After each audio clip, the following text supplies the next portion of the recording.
बहुत सारे लोग ये कंप्लेन कर रहे हैं कि नमित मल्होत्रा की रामायण एग्जैक्टली वाल्मीकि जी की रामायण पर बेस्ड नहीं है। बहुत सारी चीज़ों से इसमें छेड़छाड़ करी गई है, बहुत सारी चीज़ें इसमें बदली गई है।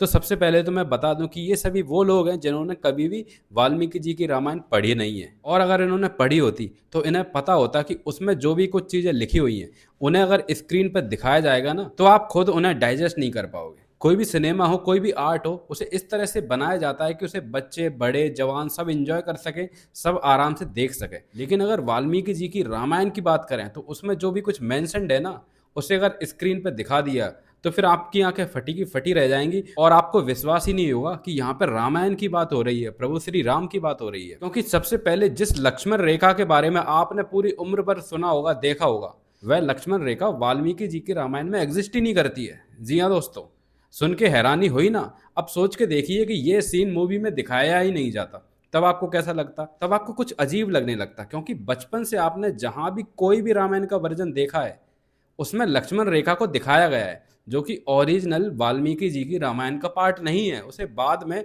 श्री रामचरितमानस में ऐड करा गया है तुलसीदास जी के द्वारा। और ना केवल लक्ष्मण रेखा बल्कि सीता स्वयंवर का भी कोई भी वर्णन, कोई भी डिस्क्रिप्शन, कोई भी डिटेल वाल्मीकि जी की रामायण में नहीं है। सीता जी के स्वयंवर का जो थोड़ा बहुत डिस्कशन है वो बाद में आता है, जब श्री राम और सीता माँ की ऑलरेडी शादी हो चुकी है। तो अगर आप लिटरली वाल्मीकि जी की रामायण के ऊपर जाओगे ना तो मैं बताता हूँ आपको उसमें क्या क्या लिखा हुआ है, क्या क्या दिखाया गया है। आप सभी ने ये भी सुना होगा कि परशुराम जी श्री राम और माता सीता की शादी में आते हैं जब स्वयंवर खत्म हो जाता है, और स्वयंवर में वह धनुष को तोड़ देते हैं। लेकिन ओरिजिनल रामायण बुक में तो स्वयंवर हुआ ही नहीं है। तो फिर परशुराम आते कब हैं? वह बाद में आते हैं जब सीता माँ और प्रभु श्री राम की शादी ऑलरेडी हो चुकी होती है और वह अयोध्या वापस जा रहे होते हैं। तो जब आप मूवी में ये देखोगे कि अरे स्वयंवर में परशुराम जी क्यों नहीं आए, धनुष भी टूट चुका है, अभी तक आए क्यों नहीं वो, तब आपको समझ आएगा कि इसलिए नहीं आए क्योंकि ओरिजिनल रामायण में वह इस टाइम पर नहीं आते हैं। एक और चीज, हमेशा से हम श्री राम को अपना आइडियल देखते हुए आए हैं और हम उन्हें एज अ पुरुषोत्तम देखते हैं। हम उनसे उम्मीद करते हैं कि उन्हें ना गुस्सा आएगा, ना उनके अंदर रेज होगी, हमेशा ही वह काम होंगे। लेकिन रामायण बुक में ऐसा नहीं है। जब शूर्पणखा रावण के पास जाने से पहले अपने भाई खर और दुष्यंत के पास जाती है तो खर और दुष्यंत 14,000 राक्षसों की सेना राम जी को मारने के लिए भेजते हैं पंचवटी जंगल में। तो जब वह 14,000 राक्षस राम जी पर टूट पड़ते हैं, उनके युद्ध का जो वर्णन, जो डिस्क्रिप्शन इस बुक में लिखा हुआ है, अगर उसे स्क्रीन पर दिखा दिया गया ना तो यह मूवी 18+ की कैटेगरी में आ जाएगी। और आप रणवीर कपूर को पहले ये बोलते थे ना कि एनिमल जैसी मूवी क्यों कर रहा है वो, उसमें इतना खून खराबा क्यों दिखाया गया है? उससे 10 गुना ज़्यादा खून खराबा, ब्लड एंड वायलेंस इस 14,000 आर्मी की सेना के युद्ध के साथ है। इसमें साफ साफ वर्णन किया हुआ है कि जब राम जी इन राक्षसों से लड़ रहे थे, उनका संहार कर रहे थे, तो राम जी की पूरी बॉडी ब्लड में लथपथ हो चुकी थी, पूरा शरीर उनका खून से नहा चुका था। वहाँ पे ब्लड बाथ हो रहा था और जो मिट्टी थी वह पूरी तरह से खून का कीचड़ बन गई थी और वहाँ पर राक्षसों के ऑर्गन तैर रहे थे। जितने भी राक्षस थे वह खून की उल्टियाँ कर रहे थे। अब ये सब चीज़ें अगर आपको स्क्रीन में देखने को मिल जाए तो आप जब देखें, जिन प्रभु श्री राम को आपने बचपन में हमेशा ऐसा देखा है, ऐसा सुना है कि वे उन्हें कभी गुस्सा नहीं आता, वह बहुत ही काम होते हैं। उन्हें आप ऐसे फियर्सफुल मोड में देखोगे, इतने रेज में देखोगे और इतने सारे राक्षसों का वध करते हुए रियलिस्टिकली देखोगे तो तब आपके अंदर क्या फील होने वाला है? अगर ये चीज़ कोई भी क्रिएटर स्क्रीन पे दिखा देगा ना, तब बाद में आप ही लोग क्रिटिसाइज करोगे कि अरे ऐसा तो नहीं है, इसमें तो प्रभु श्री राम जी को बहुत ही ज़्यादा क्रोध में दिखाया गया है, जबकि बुक में उन्हें कई सारे सीन्स में क्रोध में लिखा गया है। जब आप वाल्मीकि जी की रामायण पढ़ोगे तो कई सारे इंसिडेंट ऐसे आएंगे जहाँ पे प्रभु श्री राम जी के गुस्से को दिखाया गया है। सिमिलरली जब सीता माँ का हरण हो जाता है, रावण उन्हें किडनैप करके लेके चला जाता है और वह सीता माँ को ढूंढ रहे होते हैं, तब भी उनकी जो स्थिति दिखाई है वह आप स्क्रीन पर देख नहीं पाओगे, डाइजेस्ट नहीं कर पाओगे। वहाँ पर जो वर्णन है कि कैसे वह पत्ते पत्ते से, पत्थरों से, जानवरों से पूछ रहे हैं सीता माँ के बारे में और कैसे उनके आंखों से आंसू आ रहे हैं। कभी आपने देखा है किसी भी डिस्क्रिप्शन में, किसी भी डिपिक्शन में श्री राम को रोते हुए? लेकिन वाल्मीकि जी की रामायण में ऐसे कई सीन्स हैं जहाँ पर प्रभु श्री राम को वल्नरेबल दिखाया गया है। न केवल वल्नरेबल, इस सीन में यह भी दिखाया गया है कि जब उन्हें माँ सीता कहीं नहीं मिल रही होती है तब उनका क्रोध कैसे आगे बढ़ता है और वह सभी देवी देवताओं को एक तरह से आक्रोश से बोलते हैं कि अगर उन्हें सीता माँ नहीं मिली तो वह पूरे धरती आकाश को खत्म कर देंगे, एक एक प्राणी को जला के राख कर देंगे, सभी पहाड़ी सभी पर्वतों को खाक में मिला देंगे। ये सभी चीज़ें जब आप देखोगे स्क्रीन पर, तब आपको समझ नहीं आएगा कि ये आपको किस तरह के प्रभु श्री राम दिखाए जा रहे हैं। लेकिन ओरिजिनली में प्रभु श्री राम को ऐसे ही लिखा गया है बुक में। ये तो हमारी मूर्खता है कि हमने वो बुक पढ़ी नहीं है, हमने जो भी कुछ वह मूवीज में देख रखा है, सीरियल्स में देख रखा है, उसी को सच मान के बैठे हुए हैं। अब नेक्स्ट पॉइंट मेरा उन लोगों के लिए है जो रावण को भी अपना आइडियल समझ बैठे हैं। उन्हें लगता है कि रावण कितना भी बुरा हो, उसने सीता माँ को टच तक नहीं करा। रावण बहुत ही प्रकांड था, ज्ञानी था, उसे स्कॉलर समझते हैं। कई सारे ग्रुप्स, कई सारे दल, कई सारे लोग अपने नाम के पीछे रावण लिखने लग गए हैं। तो उन्हें मैं बता दूं, रावण एक प्योर डीमोनिक एंटिटी थी।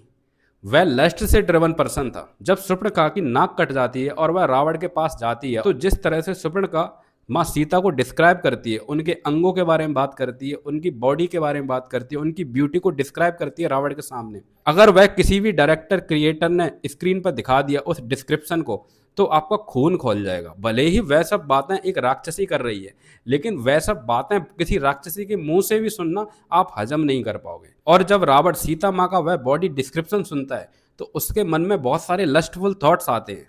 ये सब कुछ लिखा हुआ है बुक में। तब जाके वह सीता माँ को किडनैप करने जाता है, अपनी लस्टफुल फीलिंग से ड्रिवन होकर सीता माँ को किडनैप करने जाता है, ना कि वह कोई बदला लेने जा रहा है। और जितने भी लोग ये बोलते हैं कि रावण ने कभी भी सीता माँ को टच नहीं करा है, उन्हें मैं बता दूं, जिस तरह से बुक में वहां पर सीता माँ का अबडक्शन दिखाया गया है, उनकी किडनैपिंग दिखाई गई है, उसे अगर किसी ने दिखा दिया तो उसे देख के आप पागल हो जाओगे। उसमें जिस तरह से दिखाया गया है कि रावण कैसे सीता माँ के बाल पकड़ के खींचते हुए लेके जाता है उन्हें पुष्पक विमान में, ये चीज आप देख भी नहीं पाओगे। इसीलिए हो सकता है आज तक किसी ने भी आपको सच वाली रामायण दिखाई नहीं है। सभी क्रिएटर, सभी डायरेक्टर सेफ खेलते हुए आए हैं, और बहुत सारे लोगों को रावण बहुत ही भला मानुस लगता है। तो मैं बता दूं, वह एक कैनिबलिस्टिक पर्सन था। वह इंसानों को खाता था, इंसानों के खून को पीता था, कई सारे ऋषि मुनियों के, संतों के खून को पीता था वो। ये चीज अगर आपको स्क्रीन पर देखने को मिल गई, उसका ये कैनिबलिज्म नेचर, तो बस उसी दिन दो धड़े में ये बट जाएगी ऑडियंस। उसके बाद इस बुक में ये भी लिखा हुआ है कि जब सीता माँ रावण की बात नहीं मान रही है और उसे अपने पास नहीं आने देती, तो रावण सीता माँ के बॉडी पार्ट को काट के खाने की बात भी करता है।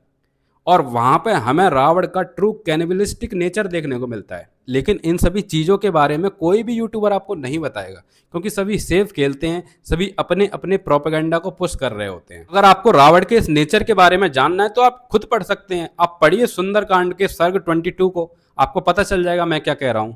और एक और चीज जो कि मुझे भी बहुत ज्यादा डिस्टर्बिंग लगी, अगर वो चीज स्क्रीन पर दिखा दी गई तो बस आप उसी वक्त आप थिएटर में पत्थर वत्थर फेंकने लग जाओगे, स्क्रीन को फाड़ के आ जाओगे। क्योंकि जब प्रभु श्री राम उस गोल्डन हिरण के शिकार करने के लिए जाते हैं और सीता माँ को उनकी आवाज आती है कि वह पुकार रहे हैं, मदद की गुहार लगा रहे हैं, तब वह लक्ष्मण को बोलती है कि उन्हें ढूंढने जाए, लेकिन लक्ष्मण मना कर देता है। और उस सीन में तब माँ सीता लक्ष्मण जी की जो डिसरिस्पेक्ट करती हैं, जो इंसल्ट करती हैं, जो उन्हें लताड़ती हैं, झाड़ती हैं, वह डिस्क्रिप्शन जो बुक में लिखा हुआ है ना, उसे खुद पढ़िए आप, तब आपको पता चल जाएगा कि माता सीता ने लक्ष्मण जी के ऊपर क्या क्या इल्जाम लगाया और किस किस तरह से उन्हें सुनाया।